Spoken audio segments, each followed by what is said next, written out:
નમસ્કાર, હું છું મકવાણા હર્ષદ. અત્યારે જે ગામમાં ઊભો છું એ ગીરગઢડા તાલુકાનું કંસારિયા ગામ છે. અને અહીંયા એવી બાબત ધ્યાનમાં આવી છે કે આ લોકોને જે જૂથ પંચાયત છે, જે જામવાળા અને કંસારિયા ગામની જૂથ પંચાયત છે, બંને વચ્ચે જ્યારે સ્વરાજની ચૂંટણી થાય છે ત્યારે એક ગામને વોટથી વંચિત રાખવામાં આવે છે. હવે વાત કરીએ 1992માં જ્યારે પંચાયતી રાજ અધિનિયમ આવ્યો ત્યારે હરેક ગામડાને પોતાનું સ્વરાજ આપવામાં આવ્યું. અને પોતાના સ્વરાજની વાત કરીએ તો પોતાના ગામને પોતાને સંચાલિત કરવા માટે આ લોકોને આટલો અધિકાર આપવામાં આવ્યો.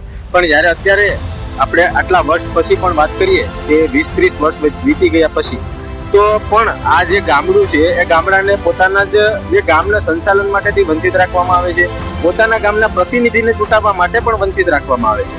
તો આવી જે બાબત છે એ બહુ ગંભીર અને બહુ કહી શકાય કે લોકતંત્રને કલંકિત કરે એવી બાબત કહી શકાય આપણે.